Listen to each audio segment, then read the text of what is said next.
Schema is the fastest loading, ultra SEO friendly WordPress theme, featuring all of the best MyThemeShop features, including our custom options panel, all our shortcodes and widgets, and a pixel perfect design. Schema also includes rich snippets in order to help search engines find your site and rank you higher.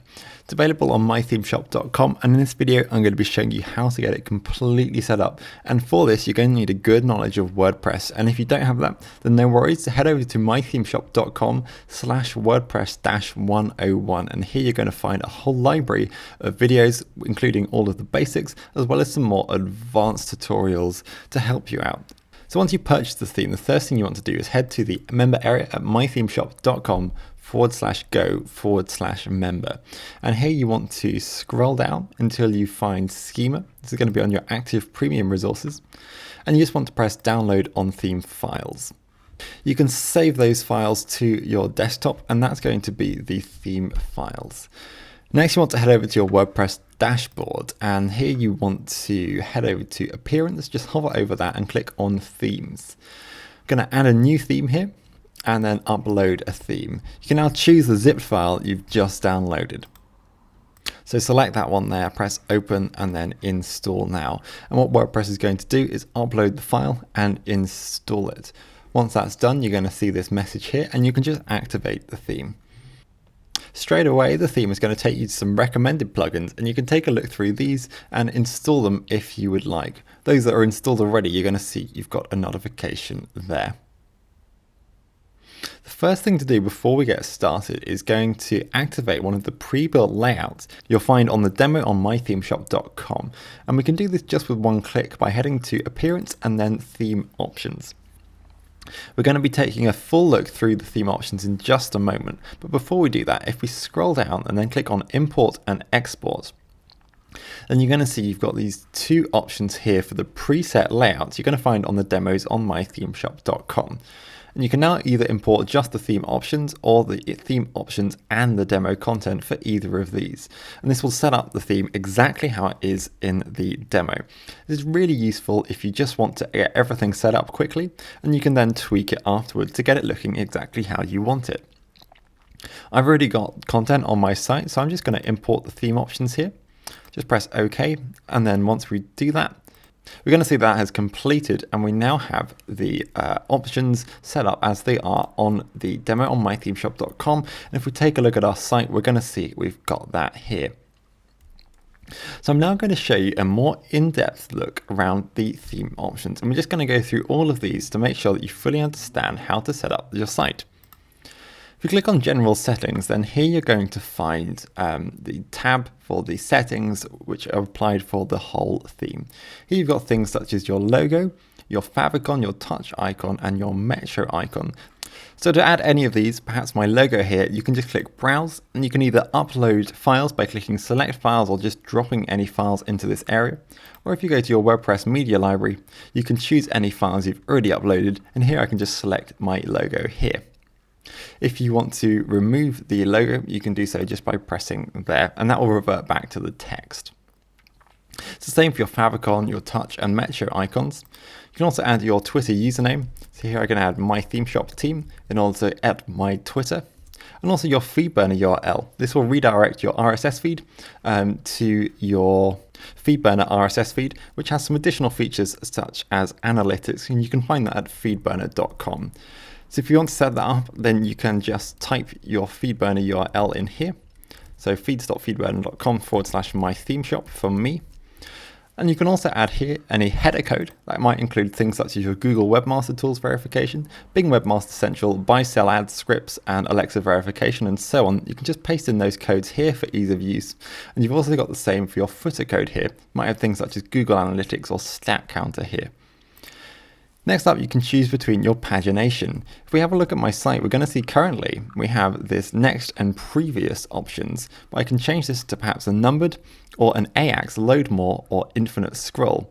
If I have this on load more or infinite scroll, then it's going to use a technology called AX in order to load the rest of the pages and the rest of the content on my site without actually reloading the page. So I'll just show you what that looks like with a load more button. And if we scroll down here, we're going to see we now have a load more posts button. And if we click on that, then extra posts are generated, but we're still on the same page. So it's a really handy way of improving the user experience.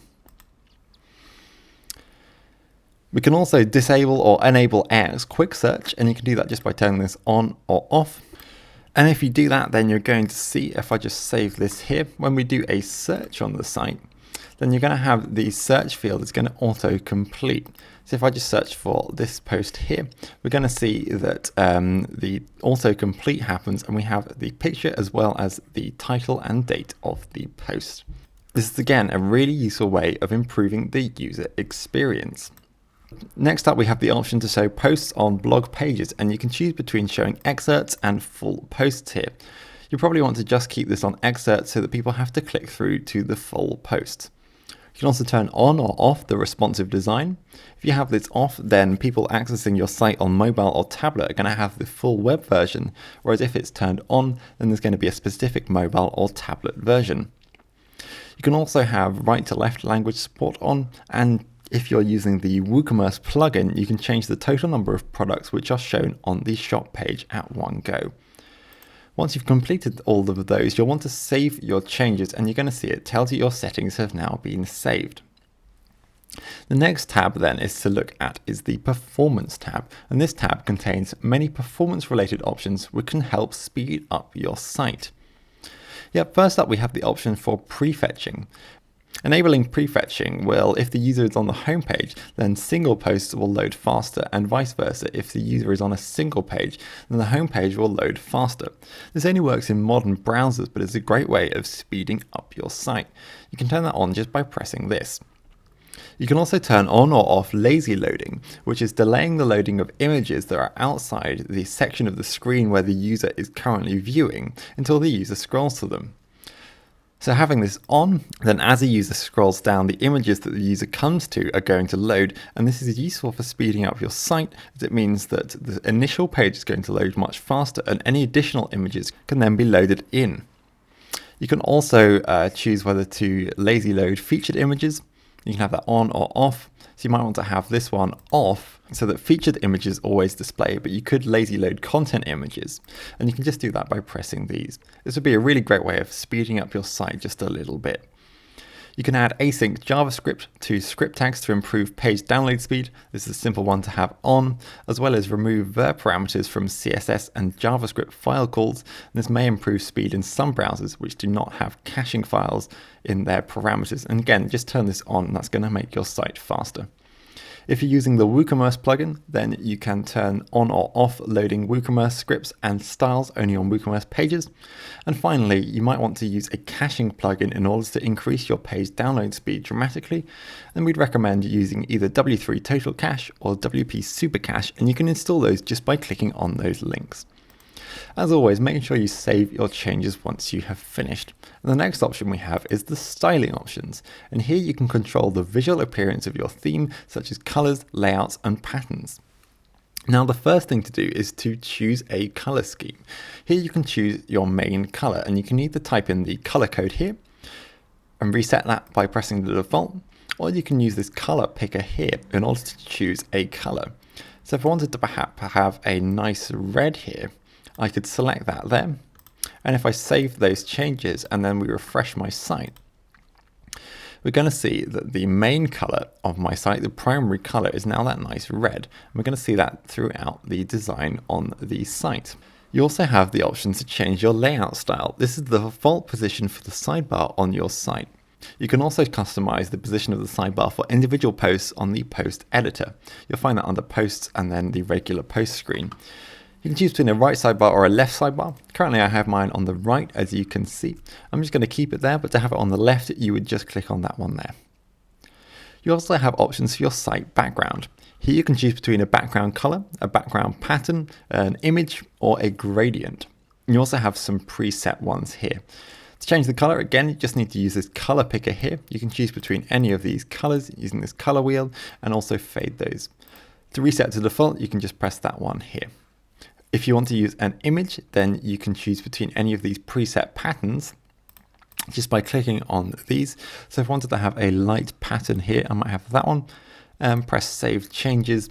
And if we refresh my site, then we're going to see that I've got this nice background pattern going on here. You also have the option to upload an image, and you can choose whether to repeat this, scroll or have it fixed, and also the background position and size. And you also have the option for a gradient. Here you can choose between two colors to go from and to, as well as the direction of the gradient. And you also have the options for your images whether to have a parallax effect on, so that's whether the background scrolls faster than the foreground or vice versa. You have options to set your custom CSS, and here you can enter custom CSS code to further customize your theme. This will override the default CSS used on your site. This is an easy way of adding quick customizations. If you want to make further customizations, we're going to come to that later, and you'll want to use a child theme. Finally, on this section, you have the option to use a lightbox, which is a stylized pop-up that allows your visitors to view larger versions of your images without leaving the current page. You can enable or disable the lightbox here, so having this on is a great way of, again, just adding a little bit extra to the user experience. I'm going to save those changes. And the next option we have is the header. And here you can control the header elements of your site. First up, you can choose between a header design.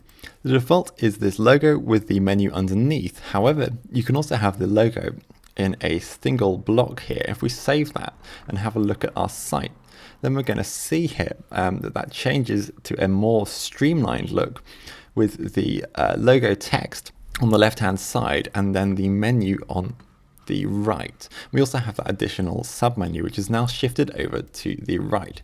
This is a nice way of just compacting your design just a little bit. You can choose whether to have a floating navigation menu. Now what this does is if we have this on and save those changes, then instead of having the menu disappear when we scroll past it, now when we refresh our site, as we scroll, the header menu is going to come with the page. This is a neat way of just ensuring there's always access to your navigation. You can also choose whether to show or hide the primary menu, as well as show or hide your logo. You can have the header social icons on or off just by using this, and if you're off, then you're going to see that option disappears, as these are the options where you can set the social media icons that display in your header. You're going to see currently we have Facebook, Twitter, Google+, and YouTube, and you can expand these in order to customize these, add in your URL. So here, for example, I would add in facebook.com/MyThemeShop. And you can also choose the icon if you were customizing this to a different site. And you can also pick these up and drag them around in order to change the order. To add new header icons, you can press this one, and you can just add in custom social media icons. And you can just choose between any of these here. There's a whole host of social icons for you to choose from. And if you want to get rid of any of these, you just need to press this button here in order to remove that. So you see here we've moved Twitter and Facebook around here. So if I just save those changes and we have a look at our site, then we're going to see that those two have moved around there. Next up is the homepage, and from here you can control the elements of the homepage. First, you can choose whether to have the homepage slider on or off. When this is on, this is going to show recent articles from selected categories, and when this is on, you can click here in order to bring up a list of your categories on your site, and you can just click these in order to add them. And you can also move that across to remove them, or you can just select all by pressing that. You can choose a number of posts to display on your slider, as well to have a custom slide on your slider. And if you click this, then you can add your custom slides to your slider, which will display instead of posts from your site. And you can just add in titles here, images by clicking browse and either choosing from your media library or uploading, as well as a link if you would like one. You can press OK and then add additional ones here, as well as move these around by dragging and dropping. I'm just going to get rid of these in order to display posts in my slider.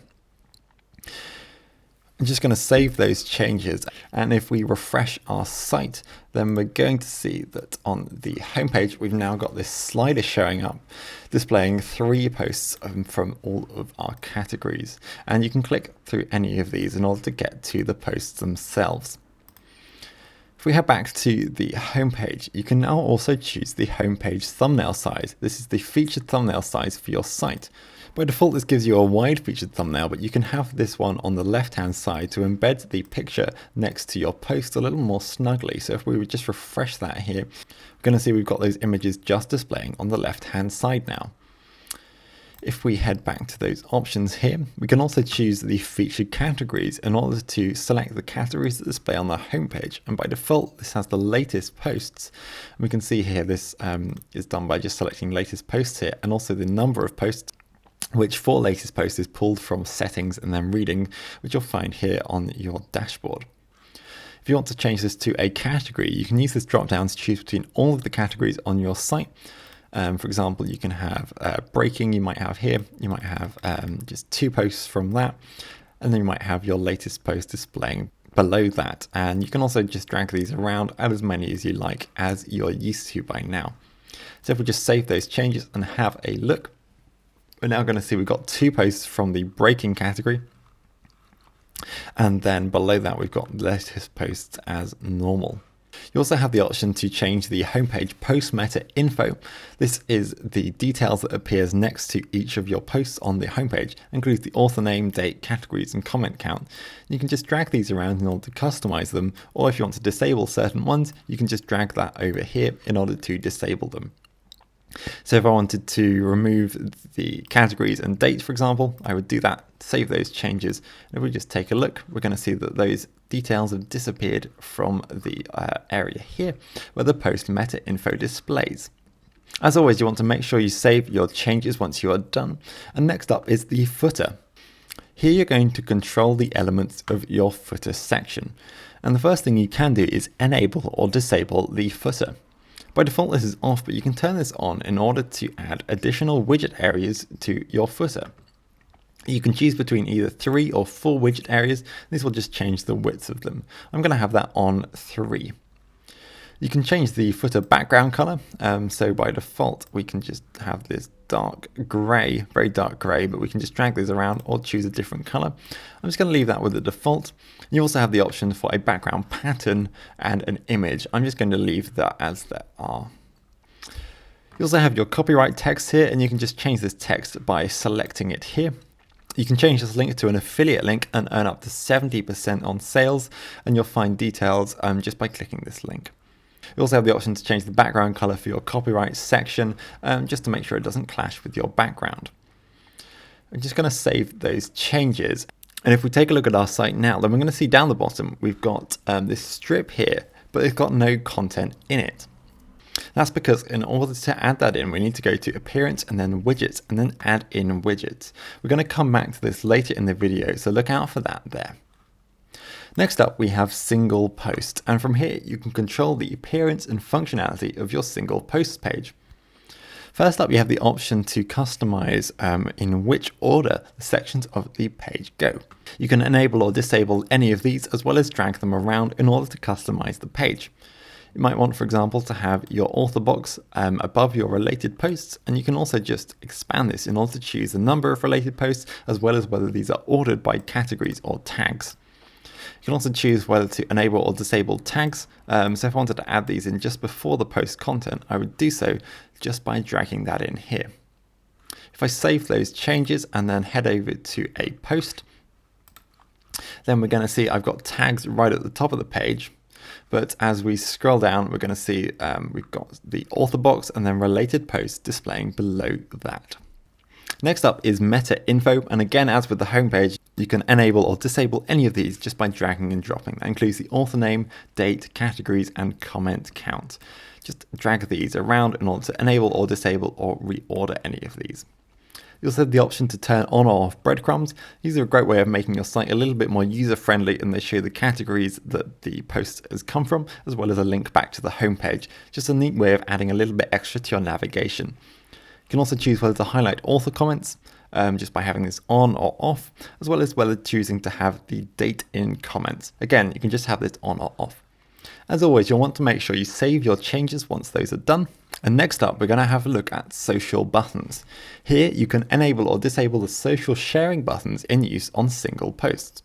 You might have noticed along the left-hand side on this post, we've got these social buttons scrolling with the page. And that's because we've got floating buttons on here. However, you can also have these above or below your content. I'm just going to select these to have below the content for now. You can also choose whether to have these on or off for pages. I'm just going to keep these off, and it's mainly the posts that I'm interested in promoting. You can choose whether to have your Facebook share as well as Facebook like, and Twitter, Google+, and Pinterest on. I might just have Facebook share and then get rid of that, but add in LinkedIn, maybe get rid of Google+ as well. If I save these changes and then take a look at our site, we're going to see that these are moved from floating along to below the post. And we're going to see these here. We've got those social buttons there.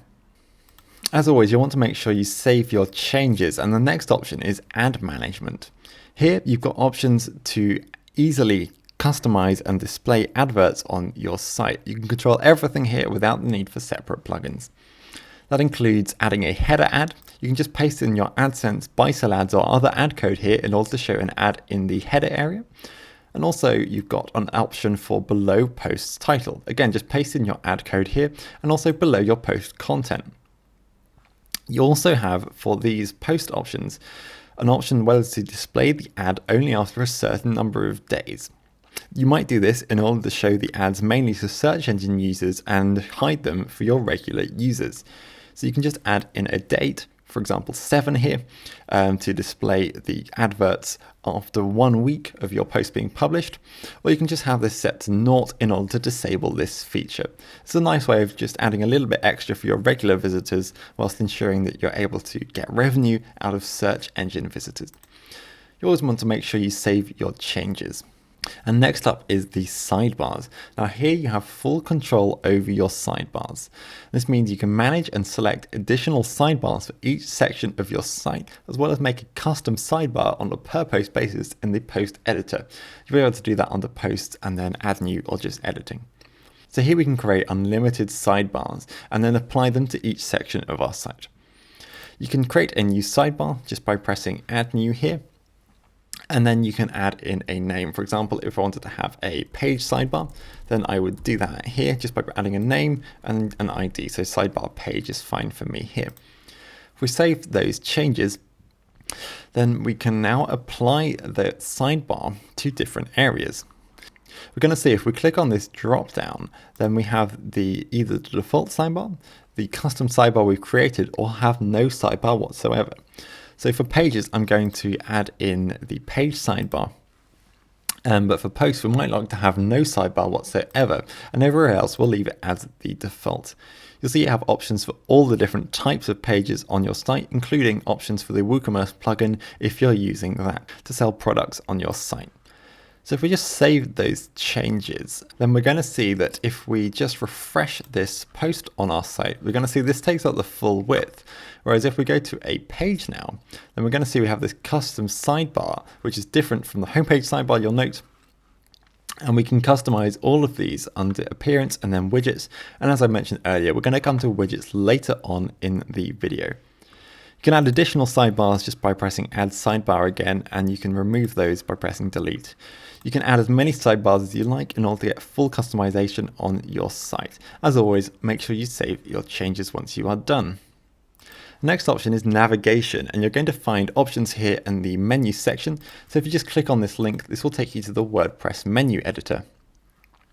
You have options for the different locations on your site. So if you just click on here, you're going to see you have 3 menus available. You've got your primary, which is the very top here.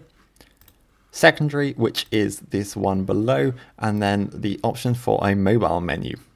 You can edit any of these just by pressing edit menu and then select the options here, or create a new menu, and you can just drag and drop these as well as add in extra content on the left hand side. Very easy to use, just drag and drop in order to use that. Next up is typography, and in this tab you can control the fonts used on your site. You can choose between the 17 standard font sets or from the Google Fonts library, which contains over 600 fonts. I'm just going to show you how this works by using the logo in order to customize this. First up, you have a preview here. So we'll just check what this looks like at the moment. We can see we're using the Roboto slab font with a normal font weight as well as a 32 pixel size and this color. And if we click on more, we're going to see the CSS selectors, additional CSS, and a fallback font. You probably won't want to use either of the CSS here, but the rest of the options are very useful, as I will show you now. So you can choose between these fonts in the Google Font Library or the default web-safe fonts just by scrolling through these.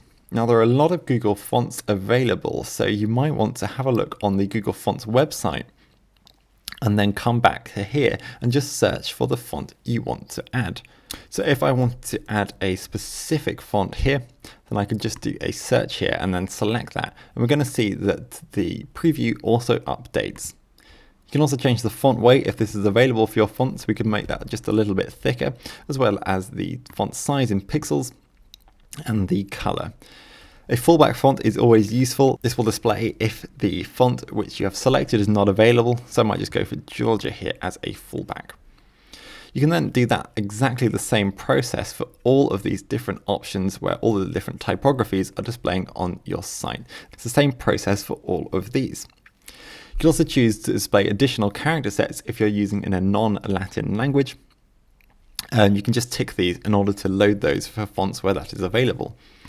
If we save our changes and then if we take a look at our site, then we're going to see that we've got this thicker font weight as well as this different serif font displaying here.